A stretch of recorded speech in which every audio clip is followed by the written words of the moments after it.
Okay very good morning to all of you. So last time આપણે જોયું હતું, આપણે લેક્ચર જ્યારે ઓવર કર્યો હતો તો ત્યારે આપણે તમને સમજાવ્યું હતું કે ડેટા તમારે ઇન્સર્ટ અપડેટ ડિલીટ જે છે એ તમારે કરવો હોય તમે કઈ રીતે કરી શકો. તો જે લાસ્ટ લેક્ચર ઓવર કર્યો હતો એની અંદર આપણે જો આ 4 બટન જે છે એ તમને ડિસ્પ્લેમાં આપ્યા હતા, રાઈટ. અને મેં તમને એમ કહ્યું હતું કે જ્યારે આપણે નેક્સ્ટ લેક્ચર લેશું ત્યારે આ બધા રેકોર્ડ, અત્યારે તો કેવું થાય છે ટોસ્ટની અંદર ડિસ્પ્લે થાય છે, રાઈટ. તો અત્યારે આપણે એવું કરાવડાવશું કે ટોસ્ટની અંદર આપણે ડિસ્પ્લે નથી કરવા, આપણે લિસ્ટ વ્યૂની અંદર ડિસ્પ્લે કરાવડાવવા હોય તો રેકોર્ડ્સ કે ભાઈ ચાલો ડેટાબેઝમાંથી બધા ડેટા ફેચ થઈને આવે, રાઈટ. ટોસ્ટમાં નથી જોતા, આપણે લિસ્ટ વ્યૂમાં જોઈએ છે એના બદલે. તો તમે એના માટે શું કરી શકો? સો એના માટે આજે સ્પેશિયલ લેક્ચર છે આવડો આખો. તો આજે આપણે સ્ટાર્ટ કરી દઈએ. ઓકે. સો સૌથી પહેલાં તો આપણે ડેટા ડિસ્પ્લે કરવા માટે સૌથી પહેલાં લિસ્ટ વ્યૂની જરૂર પડશે. તો આપણે એક કામ કરીએ, લિસ્ટ વ્યૂ જે છે એ અત્યારે આપણે ડ્રેગ એન્ડ ડ્રોપ કરીને પહેલાં મૂકી દઈએ. હવે લિસ્ટ વ્યૂ જે છે એ આપણે અહીંયા મૂકશું આના બેઝની અંદર તો નહીં ચાલે, રાઈટ. કારણ કે લિસ્ટ વ્યૂ જે છે એ આખું તમારી એક ફૂલ સ્ક્રીન જેટલી જગ્યા રોકે, એટલે સ્પેશિયલ ડેટા ડિસ્પ્લે કરવા માટે જ કામમાં આવે છે. આપણે લોકોએ શીખાતા લાસ્ટ ટાઈમ જ્યારે આપણે લિસ્ટ વ્યૂ સમજાવ્યું હતું ત્યારે. તો ડેટા ડિસ્પ્લે કરવો એના માટે જ કામ આવે છે સ્પેશિયલી. તો એ જે છે લિસ્ટ વ્યૂનો યુઝ આપણે અહીંયા નહીં કરી શકીએ. તો આપણે એક કામ કરીએ, આપણે સ્પેશિયલ લિસ્ટ વ્યૂ માટે એક આખી નવી સ્ક્રીન કરી દઈએ ક્રિએટ. ઓકે. સો નવી સ્ક્રીન ક્રિએટ કરવા માટે you just click on right click layout, click on new activity અને ક્લિક કરો એમ્પ્ટી એક્ટિવિટી. દર વખતે આપણે નવી એક્ટિવિટી ક્રિએટ કરવાની જ હોય છે. લિસ્ટ વ્યૂ ડેટા ડિસ્પ્લે કરવા માટે જ ખાલી સ્પેશિયલ નવી એક્ટિવિટી ક્રિએટ કરીએ છીએ. સો આપણે અહીંયા એડ કરી દઈએ ડિસ્પ્લે અંડરસ્કોર ડેટા સમથિંગ કાંઈ પણ. ઓકે. સો આપણી XML ફાઇલનું નામ જે છે, રાઈટ, એ આ રીતમાં હશે, activity underscore display underscore data. અને આપણી જે પેલી કોડ ફાઇલ હશે એનું નામ જે છે એ ડિસ્પ્લે અંડરસ્કોર ડેટા હશે. કોડ ફાઇલ એટલે જાવા ફાઇલ. સો ક્લિક કરી દઈએ ફિનિશ ઉપર. ઓકે. સો થોડીક વાર લાગશે, ગ્રેડલ સિંક્રોનાઇઝ થશે એટલા માટે. ડેટા જે છે એ ઓકે હજી થોડી વાર છે. એકચ્યુઅલી બિલ્ડ કમ્પ્લીટ થતાં વાર લાગે, ત્યાં સુધી આપણે જે છે એની અંદર એક કંટ્રોલ મૂકી ના શકીએ. ઓકે. જેવું બિલ્ડ તમારું કમ્પ્લીટ થઈ જાય પછી તમે કોઈ પણ કંટ્રોલ ડ્રેગ એન્ડ ડ્રોપ કરીને મૂકવું હોય તમે ઇઝીલી મૂકી શકો. સો આપણે અત્યારે મૂકવાનો કયો કંટ્રોલ છે? અગેન હેંગ થઈ ગયું. હા. સો આપણે અહીંયા મૂકવાનો કયો કંટ્રોલ છે? લિસ્ટ વ્યૂ કંટ્રોલ આપણે મૂકવાનો છે. શું હું અહીંથી ડાયરેક્ટ કરી દઉં લિસ્ટ સર્ચ કરીને અને અહીંથી ડ્રેગ એન્ડ ડ્રોપ કરીને અહીંયા લિસ્ટ વ્યૂ મુકાવી દઉં. ઓકે. સો આને 4 કન્સ્ટ્રેન્ટ પણ આપી દઉં હું અત્યારે. Parent top, parent bottom, parent start, parent and. 3 constraint બહુ મોર દેન ઇનફ છે, બટ આપણે 4 આપી દઈએ છીએ, રાઈટ. સો આપણું ફૂલ સ્ક્રીનની અંદર જે છે લિસ્ટ આપણું ક્રિએટ થઈ ગયું. અહીંયા હું એને ટેમ્પરરી આઈડી અસાઇન કરી દઉં છું. For example list view 1. એટલે એકચ્યુઅલી આપણે કોડ ફાઇલમાં આપણે આ ગોતવું પડશે ને આઈડી, તો એના માટે કામ આવશે. ઓકે. સો આ તો આપણું XML ફાઇલનું કામ પૂરું થઈ ગયું. હવે અહીંયા આપણે કોડ ફાઇલની અંદર એ લિસ્ટ વ્યૂ પહેલાં ફાઇન્ડ આઉટ કરાવી લઈએ. સો just write down public list view અને અહીંયા તમારે લિસ્ટ વ્યૂનું જે કંઈ ઓબ્જેક્ટ ક્રિએટ કરો એ ઓબ્જેક્ટનું નામ. સો ફોર એક્ઝામ્પલ હું અત્યારે લિસ્ટ 1 ક્રિએટ કરાવડાવું છું.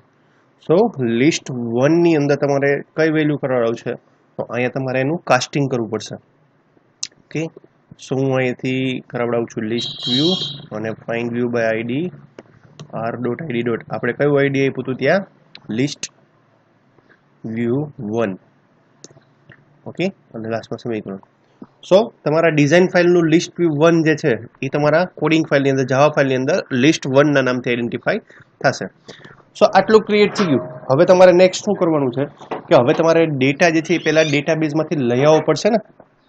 સમજાય કે ડેટાબેઝમાંથી તમારે આખો ડેટા લઈ આવવો પડશે. તો ડેટાબેઝનું જે આખું કોડિંગ છે, સિલેક્ટની ક્વેરીની બધી વસ્તુ, એ તમારા કયા ફાઇલની અંદર છે? તમારો જે હેલ્પર ક્લાસ ક્રિએટ કર્યો હતો તમે આની અંદર છે, રાઈટ. કે જે ડેટાબેઝ કોડિંગ હોય, ડેટાનું ઇન્સર્ટ કરવાનું કોડિંગ હોય. તો આપણે ડેટા લઈ આવવાનો છે તો આપણે કઈ મેથડ યુઝ કરાવડાવશું? Get data. હવે આની રિટર્ન ટાઈપ કેવી છે? જુઓ, રિટર્ન ટાઈપ કેવી આપી છે અહીંયા? કર્સર રિટર્ન ટાઈપ આપી છે. તો જે જગ્યાએ આપણે આ ગેટ ડેટા મેથડ કોલ કરાવડાવશું ત્યાં આપણી પાસે કેચ કરવા માટે કઈ વેલ્યુ હોવી જોઈએ? કર્સર વેલ્યુ, કર્સર ટાઈપની વેલ્યુ હોવી જોઈએ ને. સો આપણે અહીંયા એક કર્સર વેરિયેબલ ડિક્લેર કરાવડાવશું. ઓકે. તો ફોર એક્ઝામ્પલ હું લખાવડાવું છું કર્સર C1 ઇક્વલ ટુ હવે પહેલા તો આપણે ક્રિએટ શું કરવું પડશે? આ MyDB હેલ્પરનો ઓબ્જેક્ટ ક્રિએટ કરવો પડશે ને. આપણે કેમ મેઇન એક્ટિવિટી ડોટ જાવા ફાઇલ હતી આપણી, તો અહીંયા MyDB હેલ્પરનો એક ઓબ્જેક્ટ ક્રિએટ કરો, માય હેલ્પર. તો સેમ આ જ લાઈન મારે ક્યાં લખવી પડશે? ડેટા ડિસ્પ્લેની અંદર પણ લખવી પડશે. અહીં ઓબ્જેક્ટ ક્રિએટ કરાવડાવવો પડશે. સો હું અહીંયા એક ઓબ્જેક્ટ ક્રિએટ કરી દઉં સેમ એની જેવો જ, માય હેલ્પર. ઓકે, અને માય હેલ્પરની અંદર આપણે શું સ્ટોર કરાવડાવવું છે? આપણે અહીંયા લખ્યું હતું ન્યૂ માય હેલ્પર આવ્યું, ન્યૂ MyDB હેલ્પર. સો આ જ લાઈન જેથી આપણે કોલ કરાવી દઈશું અહીંયા ડિસ્પ્લે કરાવવા ટાઈમે પણ. ઓકે, સો આનું કામ પૂરું થઈ ગયું. રાઈટ, સમજાણું? અત્યારે એક MyDB હેલ્પરનો એક ઓબ્જેક્ટ ક્રિએટ કર્યો, માય હેલ્પર, અને માય હેલ્પરની અંદર આપણે જે છે એ ડેટાબેઝ જે છે એનું વર્ઝન ને એ બધું કોલ કરાવડાવ્યું. એટલે જેવી આ લાઈન કોલ થશે એટલે અહીંયા કન્સ્ટ્રક્ટર તમારું કોલ થાય સીધું. રાઈટ, સો હવે આપણે આ માય હેલ્પર ઓબ્જેક્ટ થ્રુ બધી જ મેથડ જેથી એક્સેસ કરી શકીએ. સો આપણે અહીંયા કઈ મેથડ યુઝ કરાવડાવશું? માય હેલ્પર ડોટ કઈ મેથડ યુઝ કરાવડી હતી ડેટા ગેટ કરવા માટે? આપણે get all data. Okay, so અત્યારે કર્સર જે છે બટ ઓબ્વિયસલી રેડ કલર થઈ જશે કારણ કે એના ક્લાસીસ ઇમ્પોર્ટ થયેલા ના હોય. સો જસ્ટ અલ્ટર એન્ટર એટલે તમારા કર્સરની અંદર બધા રેકોર્ડ છે જે તમારા ફેચ થઈને રાઈટ ડેટા આપણે ગેટ કરાવડાવી દઉં, સીધું કર્સર C1 ની અંદર સ્ટોર થઈ જશે. સો આટલું ક્લિયર થયું પહેલા ખાલી. ઓકે, સો હવે આપણે કરવું એવું પડશે, કર્સરમાંથી બધો ડેટા ફેચ કરાવડાવી રાઈટ, અને આપણે સીધું લિસ્ટ વ્યૂ આપવાનો છે. હવે લિસ્ટ વ્યૂની એક મોટી તકલીફ શું છે કે એ એઝ અ એરે ટાઈપના ડેટા જે હોય ને રાઈટ, એ જ તમને એક્સેપ્ટ કરીને ડિસ્પ્લે કરીને આપશે. રાઈટ, એઝ અ એરે આપણે ખબર છે લિસ્ટ વ્યૂ શીખ્યા ત્યારે આપણે એરેની અંદર ડેટા સ્ટોર કરેલા હોય ને એ જ ડેટા જેથી આપણે લિસ્ટ વ્યૂમાં ડિસ્પ્લે કરાવી શકીએ. તો આપણે એક કામ કરાવડાવશું કે કર્સરમાંથી ડેટા ફેચ કરીને પહેલા એરે ઓબ્જેક્ટની અંદર લઈ આવશું અને પછી એરે ઓબ્જેક્ટમાંથી ડાયરેક્ટલી લિસ્ટ વ્યૂમાં ફેચ કરાવડાવશું. સો આપણે એક એરે ઓબ્જેક્ટ ક્રિએટ કરવું હોય તો આપણે કઈ રીતે કરી શકીએ? સો just write down string data type અને અહીંયા આપણે એક વેરિયેબલ બનાવીએ સ્ટ્રિંગ રેકોર્ડ્સ. ઓકે, હવે રેકોર્ડની અંદર બધા ડેટા જે છે મારે ડિસ્પ્લે કરાવડાવવા છે 1 by 1. સો આપણે કરવું કેવું પડશે? String record equal to new record છે એ રીતે આપણે મેથડ ક્રિએટ કરાવડાવવી પડશે આની. રાઈટ, કારણ કે એરે વેલ્યુ છે એટલે આપણે એરેની અંદર કંઈક વેલ્યુ તો આપવી પડશે ને, રેકોર્ડ્સ નામના વેરિયેબલમાં કંઈક વેલ્યુ તો આપવી પડશે ને, એ વેલ્યુ આપણે કર્સરમાંથી આવવાની છે. રાઈટ, સો આપણે કઈ રીતે કરાવડાવશું? તો હું તમને બતાવી દઉં કે ડાયરેક્ટલી આપણે આ રીતે કરી શકીએ કે ભાઈ records equal to new string. Right, હવે અહીંયા તમારે જે વેલ્યુ તમારે લખાવડાવી છે રાઈટ એ વેલ્યુ લખી દેવાની કે એની અંદર તમારે કયા ડેટા સ્ટોર થવા જોઈએ. રેકોર્ડ્સ નામના એરે વેરિયેબલની અંદર કયા ડેટા જે તમારે સ્ટોર થવા જોઈએ. તો આપણે અહીંયા કર્સરનો ડેટા જેથી આપણે સ્ટોર કરાવડાવવાનો છે.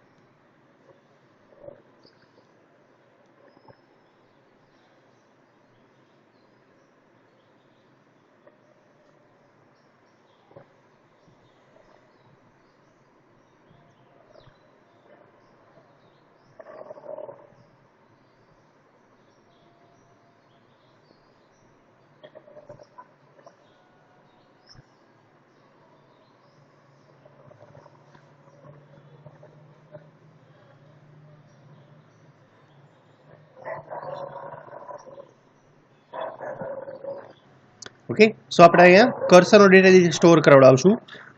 You just write down C1 dot get count. Okay, so આ મેથડ તમને પહેલા શું રિટર્ન કરાવડાવશે? ટોટલ નંબર ઓફ રેકોર્ડ તમારા કર્સરની અંદર કેટલા છે એ તમને રિટર્ન કરીને આપશે. Right, so for example 4 record હોય 5 રેકોર્ડ હોય તો ટોટલ નંબર ઓફ લેન્થ જે છે એ તમારા કાઉન્ટ મેથડ 3 શું થશે? Total number of record get થાય અને એ તમારા રેકોર્ડ્સ વેરિયેબલ રેકોર્ડ્સ ઓફ એરેની અંદર સ્ટોર થાય. હવે આપણે કરાવી એ રીતના દઈશું કે પહેલા તો આપણે કર્સરને ફર્સ્ટ પોઝિશન ઉપર મૂવ કરાવડાવી દઈએ. સો આપણે જસ્ટ કર્સરને ફર્સ્ટ પોઝિશન ઉપર મૂવ કરાવડાવીએ તો શું લખીએ છીએ? Move to first. એટલે એકચ્યુઅલી ફર્સ્ટ નંબરના રેકોર્ડથી ડેટા ડિસ્પ્લે થવાના ચાલુ થાય. નહીતર અત્યારે થાય કેવું કે ધારો કે આપણે 5th કે 6th નંબરનો રેકોર્ડ ઇન્સર્ટ કરતા હોય તો આપણું કર્સર પોઝિશન જે છે એ 6થા રેકોર્ડ ઉપર સ્ટોર થયેલું હોય. રાઈટ, અને હવે તમે ત્યાંથી ડેટા ડિસ્પ્લે કરવાનું ચાલુ કરો તો એકચ્યુઅલી 6 પછીનો રેકોર્ડ જે છે તમને બધા ડિસ્પ્લે કરી નાખે. સો બધા રેકોર્ડ ડિસ્પ્લે ના થાય. રાઈટ, તો એટલા માટે આપણે શું કરીએ છીએ? કર્સર પોઝિશનને અગેન ફર્સ્ટથી સેટ કરીએ છીએ. ઓકે, સો હવે આપણે કરાવશું એવું કે આ રેકોર્ડ્સ નામના વેરિયેબલની અંદર બધી વેલ્યુ જે છે એ આપણે વન બાય વન જે છે એડ કરાવતા જશું. તો એડ કરાવતી જવી પડે એના માટે આપણે લૂપ લેવી પડશે ને, કે ભાઈ જ્યાં સુધી તમારા લાસ્ટ રેકોર્ડ લગી આવી ન જાય ત્યાં સુધી બધી વેલ્યુ જે છે એ તમારા રેકોર્ડ નામના વેરિયેબલમાં એડ થવી જોઈએ. તો પહેલા એવી લૂપ ફેરવવી પડશે ને કે જે 0th પોઝિશનથી સ્ટાર્ટ કરી અને અપ ટુ જેટલા નંબર ઓફ રેકોર્ડ હોય 5 હોય 6 હોય 7 હોય તો ત્યાં સુધી લૂપ ફરે, રાઈટ? એવું કરવું પડશે ને આપણે. સો આપણે એક કામ કરીએ, ટેમ્પરરી એક લૂપ ફેરવી દઈએ કે ભાઈ integer i equal to start ક્યાંથી થાય? 0 થી સ્ટાર્ટ થાય અને i લેસ ધેન આપણે ક્યાં સુધી લૂપ ફેરવશું? તો અત્યારે જુઓ આપણે લેન્થ જે છે કાઉન્ટ ક્યાં સુધી આ ગેટ કાઉન્ટ મેથડ જે છે એ કરાવડાવી હતી કયા વેરિયેબલમાં સ્ટોર કરાવડાવી હતી? રેકોર્ડ્સની અંદર. તો તમને બધા લોકો ખબર જ છે કે એરેની આપણે લેન્થ કાઉન્ટ કરવી હોય તો એની એક માટેનું એક ફંક્શન આવે છે લેન્થ કરીને, ઓકે, અને i plus plus. So actually થશે કેવું કે આ લૂપ જે છે 0 થી સ્ટાર્ટ થશે અને જ્યાં સુધી રેકોર્ડની લેન્થ હશે 5 કે 6 કે 7 કે એવી કંઈ, તો ત્યાં સુધી કન્ટિન્યુઅસલી લૂપ ફર્યા કરશે. બટ ધ્યાન રાખજો, હું એક ખાલી ઇક્વલ ટુ માટે અડધી પોણી કલાક લગી હેરાન થયો છે. અહીંયા તમે લેસ ધેન ઇક્વલ ટુ નહીં કરતા, ઓકે? હું પહેલાં તમને ફોન્ટની સાઇઝ ઇન્ક્રીઝ કરી દઉં એટલે તમને થોડું કંઈક આઈડિયા રહીએ કે શું ભણીએ છીએ આપણે, રાઈટ? કારણ કે જો અહીંયા લેસ ધેન ઇક્વલ ટુ કરશો ને તમે, એટલે ફોર એક્ઝામ્પલ એરેની લેન્થ જે છે એ આપણા 5 રેકોર્ડ્સ હોય તો i equal to 0, i less than equal to 5, તો ટોટલ લૂપ જે છે તમારી 6 વાર ફરે, કારણ કે 0th પોઝિશનથી ચાલુ થઈ ગઈ. હવે 6 વાર લૂપ ફરવાનું ચાલુ થાય તો 6 રેકોર્ડ એકચ્યુઅલી છે જ નહીં, તો તમારું શું થાય? સીધી અહીંયા એરર તો નહીં આવે એકચ્યુઅલી, બટ તમારી એપ્લિકેશન સીધી ક્રેશ થઈ જાય. સો હંમેશા ધ્યાન રાખવું અહીંયા i લેસ ધેન, તમે કારણ કે 0 થી લૂપ સ્ટાર્ટ કરાવડાવશો ને એટલે અહીંયા i લેસ ધેન જ કરવાનું, right? Less than equal to નહીં કરાવડાવવાનું, રાઈટ? સો એ ટોટલ 6 વાર જ લૂપ ફરશે એની અંદર, ઓકે? એટલે 5 રેકોર્ડ હોય તો 6 વાર લૂપ ફરે, ઇન શોર્ટ. નહીં, 5 રેકોર્ડ હોય તો એટલી વાર ફરતા. ચાલો, સો હવે આપણે શું કરાવડાવશું કે આ રેકોર્ડ્સ નામના વેરિયેબલની અંદર હવે જેટલી વેલ્યુ આવી છે કર્સરમાંથી, રાઈટ? એ વેલ્યુ આપણે આની અંદર એડ કરાવતા જશું રેકોર્ડ નામના વેરિયેબલની અંદર. સો આપણે એડ કરી રીતે કરાવડાવવું પડશે કે records of i equal two, હવે દર વખતે તમારે વેલ્યુ ગેટ કરાવડાવવી પડશે ને, કર્સરમાંથી જે વેલ્યુ આવી એ કર્સરની વેલ્યુ જે છે તમારે દર વખતે રેકોર્ડ્સ વેરિયેબલમાં સ્ટોર કરતી જવાની છે, રાઈટ? તો દર વખતે તમારે કર્સરની જે વેલ્યુ હોય એ તમારે રેકોર્ડ્સની અંદર સ્ટોર કરતી જવાની છે. સો આપણે કર્સરનું વેરિયેબલનું નામ શું છે આપણું? c1 dot gate string. હવે તમને બધા લોકોને ખબર જ છે કે આપણે અહીંયા બ્રેકેટમાં જે નંબરની પોઝિશન આપીએ એ નંબરની પોઝિશન જે છે તમારા રેકોર્ડ્સ ઓફ i, એટલે records of i of 0, i of 1, i of 2, i of 3, i of 4, આ રીતે વેલ્યુ સ્ટોર થશે. બટ 0th નંબરના રેકોર્ડ ઉપર 0th નંબરના પોઝિશન ઉપર કઈ વેલ્યુ હશે અત્યારે? યાદ છે આપણે કરાવડાવી હતી? તો ઓટો ઇન્ક્રીમેન્ટ વેલ્યુ જે છે એ તમારી હોય, રાઈટ? મારે તો અત્યારે લિસ્ટમાં બધા લોકોને ખાલી નામ જ જોઈએ છે. તો અહીંયા તમારે નેમ જે છે એ તમારે કયા પોઝિશન ઉપર છે અત્યારે? ફર્સ્ટ નંબરની પોઝિશન ઉપર છે, તો આપણે નેમની વેલ્યુ જે છે ગેટ કરાવડાવશું. સો એકવાર આ પોઝિશન આ લૂપ ફરી જાય, રાઈટ? 0th નંબરની લૂપ ફરી જાય પછી ઓટોમેટિકલી મૂવ નેક્સ્ટ થઈ જવું જોઈએ ને, તો આપણે કર્સરની અંદર પણ મૂવ નેક્સ્ટ કરાવી દઈશું. સો એની માટેની મેથડ છે મૂવ ટુ નેક્સ્ટ. એટલે હવે 0th નંબરનો રેકોર્ડ એડ થાય પછી કર્સરમાં નેક્સ્ટ પોઝિશન થાય, પછી હવે ફર્સ્ટ નંબરનો રેકોર્ડ એડ થાય કર્સરમાં નેક્સ્ટ પોઝિશન જાય, વળી પાછો સેકન્ડ નંબરનો રેકોર્ડ એડ થાય કર્સરમાં નેક્સ્ટ પોઝિશન જશે. સો આ ટોટલ લેન્થ જે છે એ જેટલા નંબર ઓફ રેકોર્ડ હશે એટલી વાર લૂપ તમારી ચાલશે અને એટલી વાર દર વખતે તમારા બધા રેકોર્ડ જે છે એ આની અંદર સ્ટોર થતા જશે વન બાય વન. સમજાણું? આ 0 થી લૂપ ચાલુ થાય કે records of 0, records of 1, record of 2, record of 3, અને જેટલી કર્સરની અંદર વેલ્યુ હોય એ તમારા એરે વેરિયેબલની અંદર સ્ટોર થતી જાય, રાઈટ? સો હવે આપણે ખાલી કામ કેટલું કરવાનું રહીએ કે આ જે તમારો એરે વેરિયેબલ છે, રાઈટ, એને તમારે ખાલી શેમાં ડિસ્પ્લેમાં કરવાનું રહીએ? તમારે લિસ્ટ વ્યૂની અંદર ડિસ્પ્લે કરવાનું રહીએ, રાઈટ? સો આપણે લિસ્ટ વ્યૂમાં ડિસ્પ્લે કરાવવા માટે આપણે શું લખીએ છીએ? એક આપણે ઓબ્જેક્ટ ક્રિએટ કરીએ છીએ, રાઈટ? એરે એડેપ્ટરનો ઓબ્જેક્ટ આપણે ક્રિએટ કરીએ. તમને યાદ હોય તો આપણે એરે એડેપ્ટર શીખાતા, ખબર છે કોઈને લોકોને? થોડું યાદ હોય તો લિસ્ટ વ્યૂ જ્યારે શીખવાડવું ને ત્યારે આપણે એરે એડેપ્ટરનો યુઝ કરતા શીખાતા. સો આપણે જોઈએ કે એરે એડેપ્ટર તમારે યુઝ કરવું હોય, રાઈટ? કારણ કે હવે એરે તો આપણી પાસે આવી ગયો, હવે આ તમારે ડિસ્પ્લેમાં તો લઈ આવવું પડશે ને, લિસ્ટ વ્યૂની યારે ડિસ્પ્લેમાં તો લઈ આવવું પડશે ને, રાઈટ? તો જ્યારે તમારે લિસ્ટ વ્યૂ અને આ એરે આ બંનેનું તમારે કોમ્બિનેશન કરવું હોય, રાઈટ, તો તમારા બંનેની વચ્ચે એરે એડેપ્ટર જે છે એનો યુઝ કરવો પડશે. સો આપણે જોઈ લઈએ કઈ રીતે કરાવડાવવાનું અહીં. ઓકે, સો અહીંયા જસ્ટ લખી નાખો તમે array adapter. Okay, array adapter of કયા ટાઈપનું તમારું છે આવડવું? આ આપણે સ્ટ્રિંગ ટાઈપનું છે. adp equal to new array adapter. Okay, હવે આની અંદર 4 આર્ગ્યુમેન્ટ હતી તમારી. ઓકે, સૌથી પહેલી આર્ગ્યુમેન્ટ તો કઈ હોય છે? જે તમારું કન્ટેક્સ્ટ હોય છે, એ કન્ટેક્સ્ટ. સેકન્ડ આર્ગ્યુમેન્ટ જે છે એ પણ ઇમ્પોર્ટન્ટ છે કે તમારે એકચ્યુઅલી લિસ્ટ જે છે એ શું કે આનું લિસ્ટની અંદર જે તમને લિસ્ટ ડિસ્પ્લે કરીને આપે છે એ કેવા ટાઈપનું લિસ્ટ તમારે જોઈએ છે. તો તમે આપણે તો એકચ્યુઅલી આપણે જ્યારે શીખાતા રાઈટ લિસ્ટ વ્યૂમાં ડિસ્પ્લે ડેટા કરતા શીખાતા તો આપણે સ્પેશિયલ એક અલગથી XML ફાઇલ જનરેટ કરાવી હતી. રાઈટ, તમારે XML ફાઇલ જનરેટ ના કરવી હોય, તમારે સિમ્પલ જ લિસ્ટ જોતું હોય તો તમે એન્ડ્રોઈડની ઇનબિલ્ટ એક પેલી છે લાઇબ્રેરી, એ તમે યુઝ કરી શકો. android.r.layout. અહીંયા છે સિમ્પલ લિસ્ટ આઇટમ. ઓકે, જો યાદ રાખજો, તમે ખાલી r.layout કરશો ને તો એકચ્યુઅલી લેઆઉટ ફોલ્ડરની બધી જે XML ફાઇલ હશે એ ખુલશે. બટ જ્યારે તમે લિસ્ટ વ્યૂની અંદર તમારે ડેટા ડિસ્પ્લે કરાવડાવવા છે તો તમારે આગળ શું લખવાનું? android.r.layout. એટલે તમને લિસ્ટ વ્યૂમાં જેટલી ફંક્શનાલિટી હશે રાઈટ ડિસ્પ્લે કરાવડાવવાની. એટલે એમાં અલગ અલગ બીજી ટાઈપ છે, મલ્ટિપલ ને એમાં ચેકબોક્સ વાળી આવે છે ને એવી બધી. બટ અત્યારે આપણે ખાલી સિમ્પલ લિસ્ટ આઇટમ જ જોઈએ છે. રાઈટ, અને થર્ડ આર્ગ્યુમેન્ટ જે એરે ઓબ્જેક્ટ તમારે આ લિસ્ટ શું કે આ એરે એડેપ્ટર આરે બાઇન્ડ કરાવડાવવું હોય રાઈટ, એ એરેનું નામ તમારે લખવાનું. સો આપણે આ એરે એડેપ્ટર આરે કયો ઓબ્જેક્ટ બાઇન્ડ કરાવડાવશું? આપણો એરે ઓબ્જેક્ટ કયો છે? આપણો રેકોર્ડ્સ નામનો. સો અહીંયા હું શું કરાવડાવીશ? રેકોર્ડ્સ નામનો ઓબ્જેક્ટ જે છે એ બાઇન્ડ કરાવડાવીશ અને લાસ્ટમાં સેમિકોલોન. સો થશે કેવું કે રેકોર્ડ્સ નામના એરેની અંદર જેટલી બધી વેલ્યુ હશે એ તમારા કોની પાસે આવી ગઈ? અત્યારે એરે એડેપ્ટર પાસે આવી ગઈ. રાઈટ, સો હવે નેક્સ્ટ સ્ટેપ આપણે બીજું કાંઈ નથી કરવાનું. આ જે એડેપ્ટર આવ્યું આખું એ એડેપ્ટર આપણે કોને ડિસ્પ્લે કરી દઈશું? સીધું લિસ્ટ વ્યૂને આપી દઈશું. તો લિસ્ટ વ્યૂનો આપણે ઓબ્જેક્ટ ક્રિએટ કરેલો છે. કયો છે આપણો લિસ્ટ વ્યૂનો ઓબ્જેક્ટ? list1.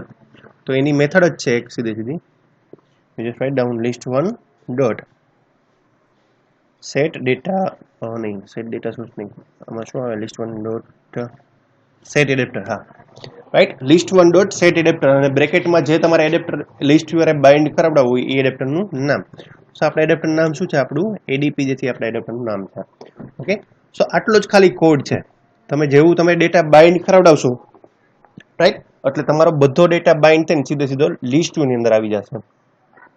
બટ આ આખું કોડિંગ જે છે આપણે નવી ફાઇલમાં ક્રિએટ કર્યું છે, ડિસ્પ્લે ડેટા નામની ફાઇલમાં કર્યું છે. તો જ્યારે હું શો ડેટા ઉપર હું ક્લિક કરાવડાવું ત્યારે એકચ્યુઅલી ડિસ્પ્લે ડેટા નામની ફાઇલ જે છે એ કોલ થવી જોઈએ ને. તો મારે શું કરવું પડશે? આના બટનની ઓન ક્લિક ઉપર એક ઇન્ટેન્ટ જે છે તમારે મૂકવો પડશે. રાઈટ, સો આપણે શો ડેટા જે છે એ આપણે જોઈ લઈએ, એની ઉપર આપણે ઇન્ટેન્ટનું કોડિંગ કરી નાખીએ.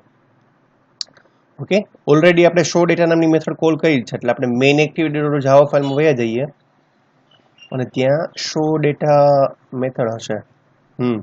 હવે આને અત્યારે આપણે કમેન્ટ આપી દઈએ બધાને, કારણ કે આ જે આખી લાઈન હતી રાઈટ એ તો પેલી ટોસ્ટમાં ડિસ્પ્લે કરવા માટેની હતી.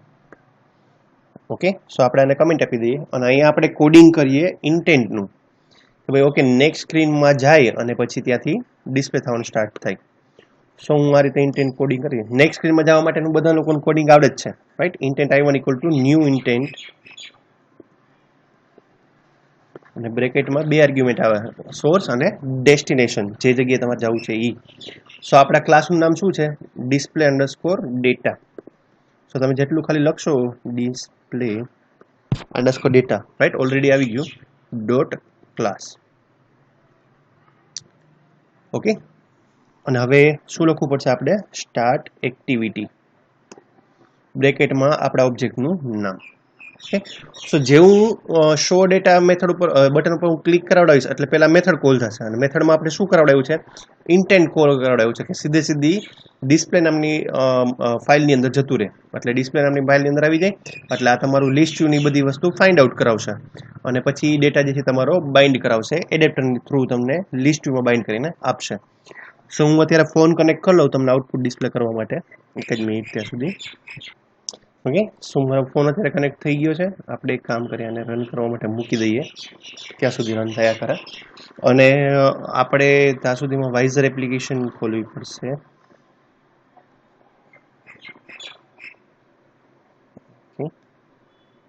મારી સ્ક્રીન દેખાય એટલા માટે.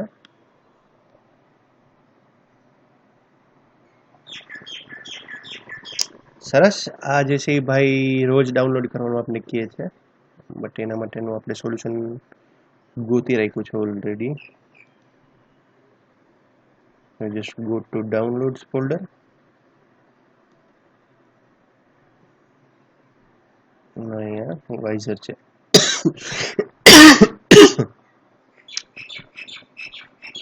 થોડી વેઇટ કરજો, 2 મિનિટમાં ઇન્સ્ટોલ થઈ જશે હમણાં એપ્લિકેશન. અહીંયા આપણું એપ્લિકેશન ઇન્સ્ટોલ થઈ ગઈ છે, રાઈટ. હવે આપણે વાઇઝર ઇન્સ્ટોલ થવાની રાહ જોઈએ છે.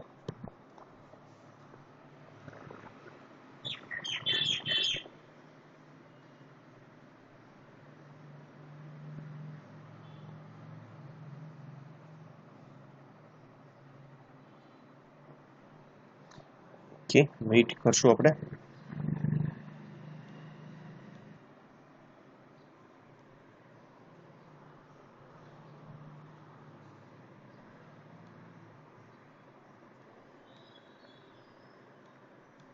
ઓકે, સો મારો ડિવાઇસ કનેક્ટેડ છે ઓલરેડી.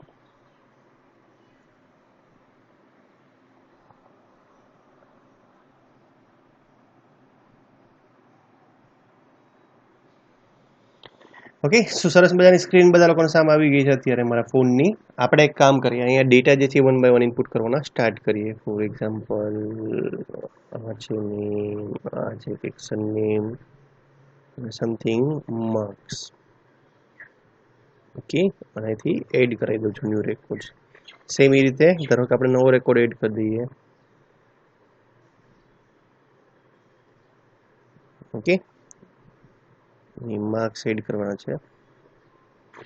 સો અત્યારે આપણે ખાલી નેમ જે છે એ જ ડિસ્પ્લેમાં આપ્યું છે, રાઈટ. જો અહીંયા રેકોર્ડ્સ ઓફ આઈ મેં સ્ટોર કરાવડાવ્યું છે ખાલી ગેટ સ્ટ્રિંગ કરીને. ખાલી ફર્સ્ટ નંબરની જે કોલમ હશે, રાઈટ, ફર્સ્ટ નંબરની કોલમ જે છે આપણી નેમ વાળી છે, તો એ જ મેં અત્યારે ગેટ કરાવડાવી છે. ઓકે, સો હું અત્યારે શો ડેટા પર ક્લિક કરીશ તો મને ખાલી ઈ નામ જે છે એ તમને ડિસ્પ્લે કરીને આપવા જોઈએ. ઓકે, સો જો અત્યારે બધા નામ જે છે એ તમને ડિસ્પ્લે કરીને આપે છે. આ થોડીક મારી સ્ક્રીન પેલી સાઈડની અંદર છે, બટ ઇટ્સ ઓકે. આ પ્રોપરલી વર્ક કરે છે. જો અત્યારે આપણે જે લાસ્ટમાં બંને રેકોર્ડ એડ કરાવડાવ્યા એ બંને રેકોર્ડ જે છે અહીંયા એડ થઈ ગયા. હજી એવું હોય તો આપણે હજી એકાદો નંબર એડ કરી દઈએ. ફોર એક્ઝામ્પલ ZZ એડ કરીને ડેટા બધો એઝ ઇટ ઇઝ રાખી દઈએ.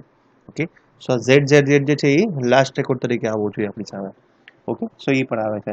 સો બહુ સિમ્પલ વસ્તુ છે કે તમારે ડેટા જે છે તમારે લિસ્ટ વ્યૂમાં ડિસ્પ્લે કરાવડા હોય તો તમે લિસ્ટ વ્યૂમાં પણ ડિસ્પ્લે કરી શકો ઇઝીલી, રાઈટ. અને જનરલી લિસ્ટ વ્યૂમાં જ આપણે ડેટા ડિસ્પ્લે કરીએ છીએ. ટેબલ ને એ બધી જે છે લેઆઉટ બધા જૂના થઈ ગયા છે.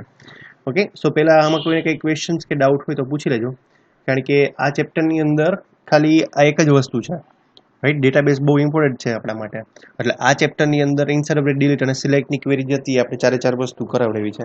હવે નેક્સ્ટ ટોપિક જે છે આ ચેપ્ટરનો એ કેવો છે કે ફાઇલ રીડિંગ કરવા માટેનો ટોપિક છે, રાઈટ. કે આપણા ફોનની અંદર આપણે એક ફાઇલ ક્રિએટ કરશું અને એમાંથી ડેટા આપણે રીડ અને રાઇટ કરાવશું. ઓકે, સો ઘણી બધી એવી એપ્લિકેશન્સ હોય છે કે જેની અંદર ફાઇલ રીડ ને એવું થતું હોય.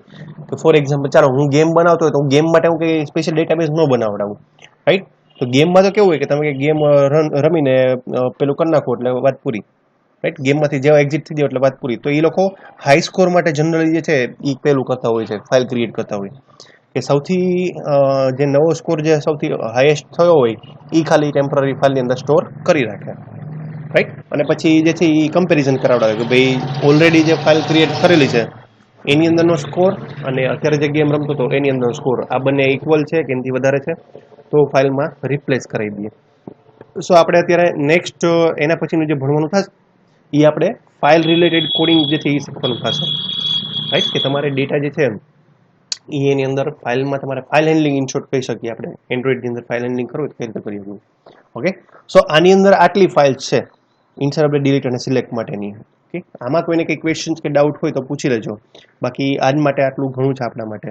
રાઈટ. ઓલરેડી ગઈકાલે આપણે 45-47 મિનિટનો લેક્ચર સ્પેશિયલ લીધો હતો 2 મેથડ માટે, અને આજે ખાલી ડેટા ડિસ્પ્લે કરવા માટેનું એક કોડિંગ લઈ લીધું છે. ઓકે, સો કાંઈ પણ ક્વેશ્ચન હોય તો પૂછી લેજો, બાકી આજ માટે આટલું ઇનફ છે આપણે.